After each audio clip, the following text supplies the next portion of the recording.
नमस्कार, मैं हूं प्रवीण गौतम। दोस्तों, वीडियो में बात करेंगे कि फिल्म अभिनेता प्रकाश राज ने अमेरिका में फंसे भारतीयों की मुसीबत दिखाते हुए पीएम मोदी को क्या बोला है और ट्रंप को फोन करने का चैलेंज दिया है।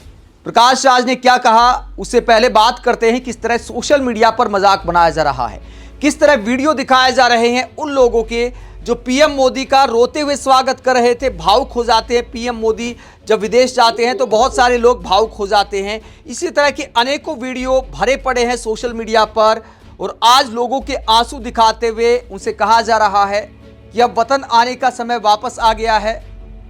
अब पीएम मोदी के कंधे से कंधा मिलाकर भारत को विकसित बनाने का समय वापस आ गया है। भारत के अमृत काल में आपका स्वागत है, अब लौट चलें। तरह तरह की बातें की जा रही हैं, लेकिन दोस्तों हकीकत यह है कि अमेरिका में ट्रंप के इस फैसले के बाद H-1B वीजा की फीस 88 लाख करने के बाद मुसीबत में सिर्फ मोदी समर्थक नहीं हैं। मुसीबत में पड़ने वालों में मोदी जी के भी समर्थक हैं, राहुल गांधी समर्थक हैं, अरविंद केजरीवाल के समर्थक भी होंगे, M.K. स्टालिन के समर्थक भी होंगे, वामपंथी दलों के समर्थक भी होंगे। तमाम विचारधारा के लोग इसमें शामिल हैं। ऐसा नहीं है कि विदेश में कोई रहता है तो हर कोई पीएम मोदी को ही पसंद करता है। अपनी विचारधारा के हिसाब से अलग अलग नेताओं को लोग पसंद करते हैं, लेकिन ये संकट सबका है।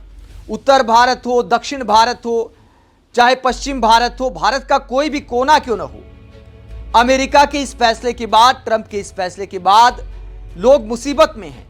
बहुत सारे लोगों ने लोन ले रखे हैं, बहुत सारे लोगों ने बच्चों के एडमिशन करा रखे हैं, बहुत सारे लोगों की नौकरी खतरे में आ गई है। अब ट्रंप के इस फैसले के बाद मुसीबत यह है कि आज बहुत सारे लोगों को अमेरिका पहुंचना है।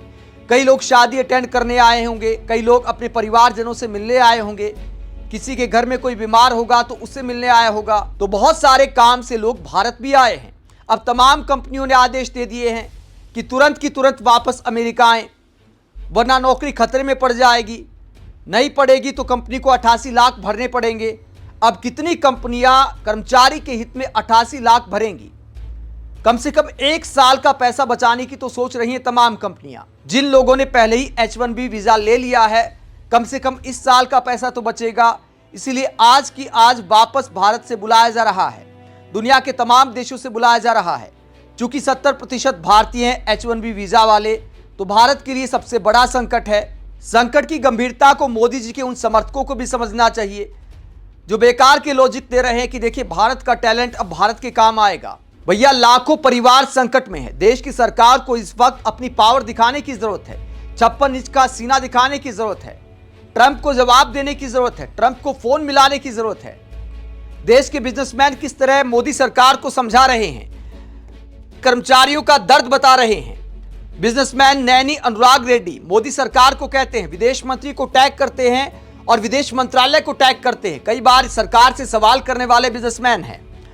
कहते हैं, प्रिय डॉक्टर एस जयशंकर और विदेश मंत्रालय, आज रात H-1B वीजा पर हजारों भारतीय भारत में फंसे हुए हैं। वो वीजा स्टंपिंग, माता पिता से मिलने या शादी में शामिल होने के लिए आए थे। अब एक नियम कहता है कि अगर वो 20 सितंबर की आधी रात तक अमेरिका नहीं लौटते हैं तो उनके सपने टूट सकते हैं, जब तक कि उनकी कंपनियां $1 लाख यानी 88 लाख का भुगतान ना करें। वो घबराए हुए हैं और भारत में फंसे हैं। वर्षों के बलिदान, लाखों के कर्ज और सब कुछ दांव पर है। तो नैनी अनुराग रेड्डी विदेश मंत्री से अपील करते हैं कि दखल अंदाजी करें, अपनी पावर दिखाएं। आपके चश्मों के बारे में मीडिया ने बड़ा बढ़ा चढ़ाकर दिखाया है, तो अब चश्मे लगाकर या चश्मे हटाकर इस संकट को देखिए और इसका कोई समाधान खोजिए। क्योंकि आज की आज कोई अमेरिका एकदम से कैसे जा सकता है? आप सोच कर देखिए कि क्या बीत रही होगी ऐसे कर्मचारियों पर, उनके परिवारों पर। कोई अमेरिका में नौकरी करता है, इसका मतलब यह नहीं है कि वो अपने घर में मालामाल है। जैसा कि नैनी अनुराग रेड्डी ने कहा कि बहुत सारे लोग लोन लेकर भी जाते हैं, रिस्क लेकर अपना भविष्य बनाने की कोशिश करते हैं। ऐसे लोगों के सामने बहुत भयंकर संकट आ गया है। कम से कम शुरुआत में जो पैसा लगाया है वो तो एक साल की नौकरी में वसूल हो जाए। अगले साल कंपनी 88 लाख भरेगी ना भरेगी वो आगे देखा जाएगा, लेकिन कम से कम थोड़ा टाइम तो मिल जाएगा, थोड़ा पैसा कमाने का चांस तो मिल जाएगा। या तो फिर विदेश मंत्रालय या पीएम मोदी ये घोषित कर दे कि अमेरिका की चिंता करने की जरूरत नहीं है, इतने का पैकेज हम भारत में ही दिला देंगे। इस तरह का कोई ऐलान करे, तब यह माना जाएगा कि वाकई पीएम मोदी ने ट्रंप को शानदार जवाब दे दिया। वरना भाषण देने में क्या जाता है। यूक्रेन से आए थे डॉक्टरी की पढ़ाई करने वाले छात्र, पीएम मोदी ने मीटिंग की। उसके बाद जब वो समस्या में आए, क्योंकि वापस तो जा नहीं सकते थे, आंदोलन करते रहे, सड़क पर प्रदर्शन करते रहे, लेकिन पीएम मोदी ने एक नहीं सुनी। अब अमेरिका से जो वापस आएंगे, क्या उनकी सुनी जाएगी? क्या उन्हें उतने ही पैकेज पर यहां नौकरी मिल पाएगी, या उससे आधे पर भी मिल पाएगी, या मिल भी पाएगी या नहीं? ये सारे सवाल अब हजारों लाखों लोगों के सामने हैं। इसीलिए विपक्षी नेता भी आपसे सवाल कर रहे हैं। अरविंद केजरीवाल क्या कहते हैं? अरविंद केजरीवाल ने पीएम मोदी पर सवाल उठाते हुए क्या कहा, जरा सुनिए। प्रधानमंत्री जी कुछ तो करो, 140 करोड़ लोगों का प्रधानमंत्री आखिर इतना बेबस क्यों है? क्या आपसे कुछ भी संभल नहीं रहा है? तो अरविंद केजरीवाल देश के प्रधानमंत्री से कहते हैं कि कुछ तो करो। H1B वीजा को लेकर जो संकट आया है, उसको लेकर क्या देश के प्रधानमंत्री को कोई जवाब नहीं देना चाहिए? वहीं पीएम मोदी पर कटाक्ष करते हुए टीएमसी सांसद महुआ मोइत्रा ने कहा 50% एक्स्ट्रा टैरिफ और अब $1 लाख H1B वीजा शुल्क। नमो की डोलांड के साथ दोस्ती भारत के लिए बहुत महंगी साबित हो रही है। शायद उन्हें कुछ कम महंगे दोस्त अब बनाने चाहिए।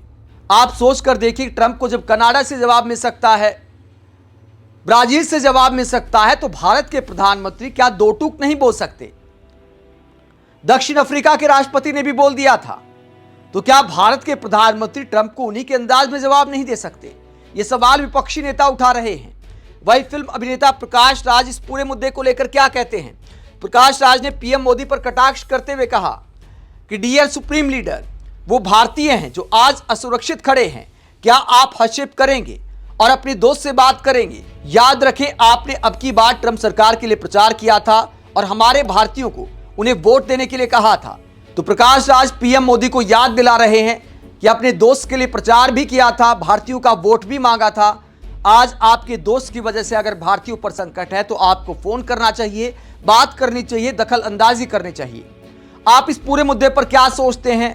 क्या पीएम मोदी ट्रंप का एक फैसला पलटवा सकते हैं? जब युद्ध रुकवा सकते हैं तो एक फैसले की तो बात है, और ट्रंप तो वैसे भी जिगरी यार हैं। ट्रंप और मोदी की याराने की तो मिसाल दी जाती है। ये सवाल विपक्षी नेता उठा रहे हैं। आप इस पूरे मुद्दे पर क्या सोचते हैं? क्या देश के प्रधानमंत्री को डायरेक्ट ट्रंप से बात नहीं करनी चाहिए? जब जन्मदिन पर फोन पर बातचीत हो सकती है, तो लाखों लोग जब संकट में हैं, तो क्या पीएम मोदी को डायरेक्ट ट्रंप को फोन नहीं मिलाना चाहिए? कमेंट बॉक्स में राय जरूर दें, साथ ही चैनल को सब्सक्राइब भी करें। नमस्कार।